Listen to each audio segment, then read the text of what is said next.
Jadi nama mata kuliah kita atau arah dari mata kuliah Al-Qawaid Al-Fiqhiyah Al-Khamsah itu kemudian saya spesifikkan pada pembahasan Al-Qawaid Al-Fiqhiyah wa tadbiquha fi istinbatil masail al-asriyah. Jadi kaidah-kaidah fikih dan terapannya dalam proses istimbat hukum kasus-kasus yang kontemporer.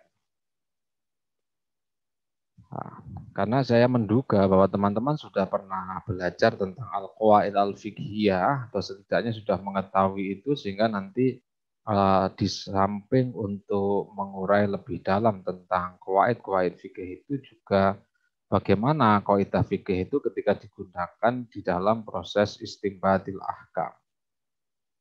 Istinbatil ahkam di sini kemudian kita spesifikkan dalam hal al-masail al-asri, jadi problematika kontemporer.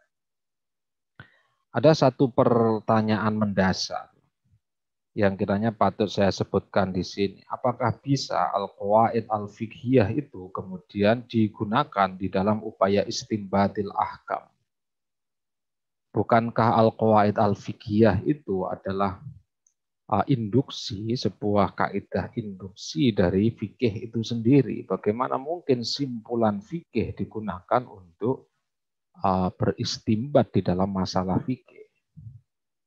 Maka dalam hal ini perlu saya sebutkan ada seorang ulama ya kontemporer namanya Muhammad Sidqi Al-Burnu di dalam kitabnya berjudul Al-Qawaid Al-Fiqhiyah. Begitu pula Muhammad Azam dengan judul kitab yang sama Al-Qawaid Al-Fiqhiyah. Disebutkan di situ bahwa ketika kaidah-kaidah itu dirumuskan berdasarkan kepada nas, baik kitabullah ataupun sunnatur Rasulillah, maka kaidah semacam ini dapat dijadikan sebuah dasar dalam proses istinbatil masail. Saya ambil contoh misalnya kaidah yang pertama, al-umuru bimaqasidiha. Rumusan al-umuru bimaqasidiha itu didasarkan kepada sebuah hadis innamal a'malu binniyat wa innamal likulli imri'in ma nawa ila akhirih. Yang dengan demikian maka sebenarnya al-umuru bimaqasidiha itu merupakan perwujudan di dalam perwujudan dari sunnah itu sendiri, dari hadis itu sendiri. Yang dengan demikian maka bisa digunakan sebagai sebuah pendekatan dalam istimbatil masail. Oke, saya lanjutkan. Lalu pertanyaannya, apa itu al-masail al-asriyah? Nah, jadi yang pertama kaidah fikih ya, kita perkenalkan bahwa kaidah fikih adalah kaidah-kaidah yang dirumuskan dari nas yang dapat mewadahi persoalan fikih yang jumlahnya tidak terbatas. Jadi kasus-kasus fikih yang begitu banyak, berikut pula rumusan jawaban atas persoalan fikih itu, kemudian diperlukan satu upaya untuk mewadahinya, agar kemudian orang belajar fikih menjadi lebih mudah. Nah, disitulah nanti peran dari al-qawaid al-fiqhiyah. Sehingga saya tulis di sini, apa itu al-qawaid fiqhiyah adalah kaidah-kaidah yang dirumuskan dari nas yang dapat mewadahi persoalan fikih yang jumlahnya tidak terbatas. Di Al-Qawaid Al-Fiqhiyah Al-Khamsah ini kemudian nanti dalam perkembangannya terbagi dalam dua kajian. Yang pertama adalah kaidah-kaidah mayor dengan beserta kaidah minornya. Kemudian kaidah-kaidah non mayor dengan derivasinya, dengan kaidah turunan-turunannya. Nah, jadi kaidah-kaidah mayor inilah yang kemudian banyak mewarnai ya di dalam seluruh bab fikih yang ada itu. Itu yang biasa disebut dengan al-qawaid al-kubro. Ya, kaidah-kaidah mayor, al-qawaid al-asasiyah begitu ya. Nah, adapun nanti bentuknya kaidah-kaidah mayor ini contohnya adalah pertama al-umuru bimaqasidiha, bahwa setiap hal itu didasarkan kepada tujuannya. Kemudian kaidah la dororo wa la diror, atau dalam rumusan bahasa yang lain bukan ad-doror wa la diror, tapi ad-dororu yuzal. Saya menggunakan la doror wa la diror karena memang teks hadisnya bunyinya adalah la dororo wa la diror. Ulama yang lain ya merumuskannya ad-dororu yuzal. Kaidah yang ketiga adalah al-yakin la yuzalu bisyak. Keyakinan tidak bisa dihilangkan dengan keraguan. Kemudian al-masyaqqatu tajlibu taisir dan al-adatu muhakkamatun. Inilah kaidah-kaidah mayor yang bersumber dari nas-nas yang ada, baik kitabullah, baik Al-Quran maupun Al-Hadis, yang akan berdaya, yang akan mampu untuk mewadahi persoalan-persoalan fikih yang tidak terbatas. Dari kaidah-kaidah mayor ini kemudian menurunkan kaidah-kaidah minor. Misalnya, dari kaidah al-umuru bimaqasidiha, muncul kaidah minornya la sawaba illa biniyatin. Ma yushtaratu fihi ta'yinu fal khota'u fihi mubtilun. Ma yushtaratu ta'arrudu lahu jumlatan wala yushtaratu ta'yinuhu tafsilan idza ayyanahu wa akhta'a dharra. Ma la yushtaratu ta'arrudu lahu jumlatan wala tafsilan idza ayyanahu wa akhta'a lam yadurra.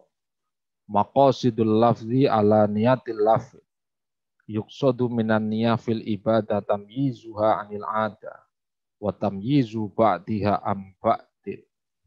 Syarat al-mubaha ibadah idza sahibatha niyatut taqarrubi ilallah. Al-ibra fil uqud bil maqasidi wal ma'ani la bil alfad wal mabani. Kemudian kaidah-kaidah minor dari kaidah yang kedua, la dorora wa la diror, atau kaidah ad-dororu yuzal. Ini saya tuliskan ad-dororu yudfa'u biqadril imkan. Ad-dororu yuzal. Jadi saya menempatkannya ad-dororu yuzal itu bagian dari kaidah minor, ya, dari kaidah mayor yang berupa la dororo wa la diror. Ad-dororu la yuzalu bimislih. Ikhtiaru akhafid dororain, atau kaidah idza ta'aradu mafsadatani ru'ya a'dhamuhuma diraran atau dororon birtika bi akhaffihima. Tutahammalu dororu al-khasu lidaf'i dororin amin. Daf'ul mafasid muqaddamun ala jalbil masar. Yang berikutnya kaidah-kaidah minor dari kaidah al-yakin la yuzalu bisa. Misalnya kaidah al-aslu baqa'u makana ala makana. Al-aslu bara'atu zimmah. Ma sabata biyaqinin la yartafi'u illa biyaqinin.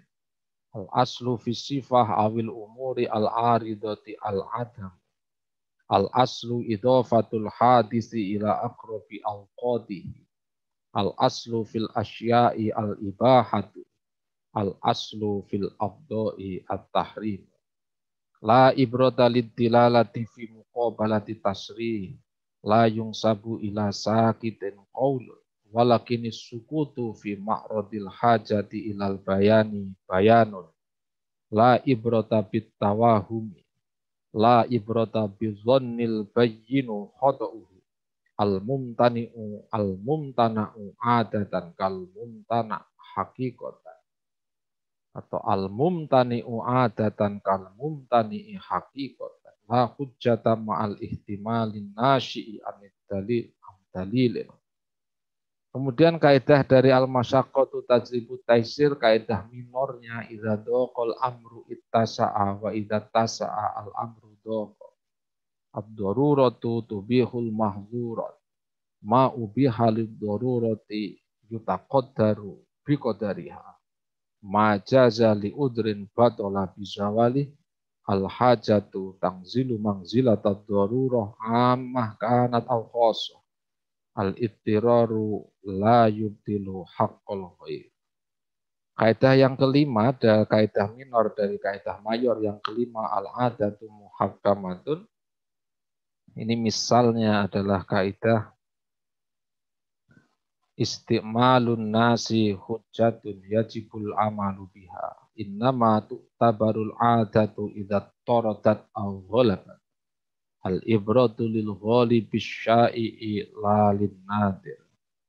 La ibrata bil urfi tari al haqiqatu tutraku bidilalatil ada. Al kitab kal khitab al isyarah al ma'hudatu lil akhrasi kal bayani bil lisan. Al ma'rufu urfan kal masyruti syartun. At-ta'yinu bil urfi kat ta'yin bin nas. Ma sabata bil urfi kama sabata bin nas. As-sabit urfan kasabit bin nas. Al-ma'ruf baina tujari kal masyrut bainahum.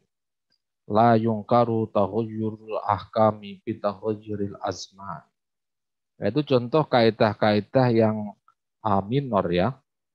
Kaidah minor dari kaidah mayor. Sedangkan kaidah yang non mayor, ikmalul kalam aula min ihmali, sampai beberapa kaidah ini saya percepat saja.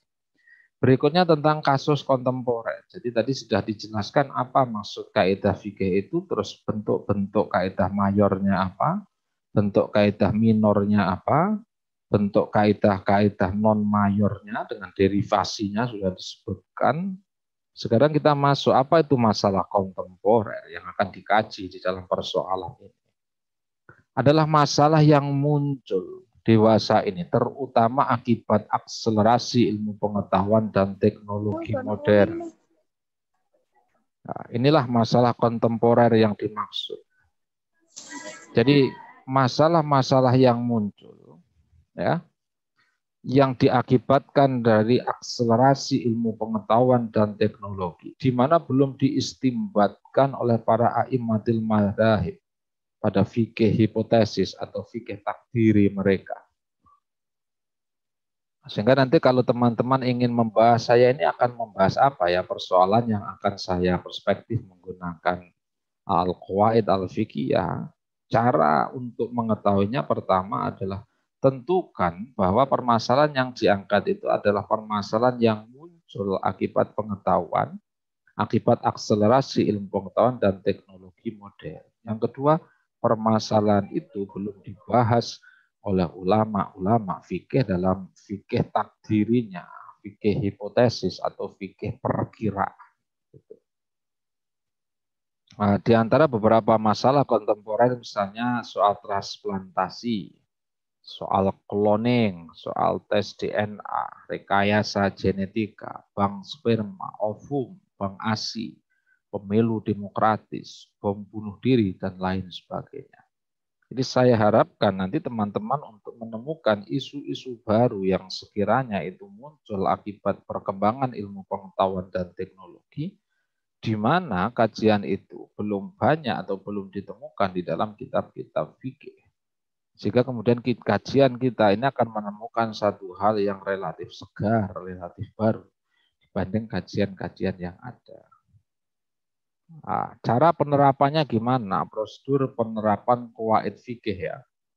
Nah, yang pertama, deskripsikan objek kajian dengan memaparkan pengertian macam prosedur tujuan segi positif dan negatifnya. Tentukan manhaj istimbat yang akan digunakan, misalnya istihsan, qiyas, uraf, dan seterusnya. Kemudian tentukan kaidah fikih yang akan diterapkan dan sertakan deskripsinya. Lakukan istimbat menggunakan manhaj dan kaidah tersebut dan simpulkan hukumnya.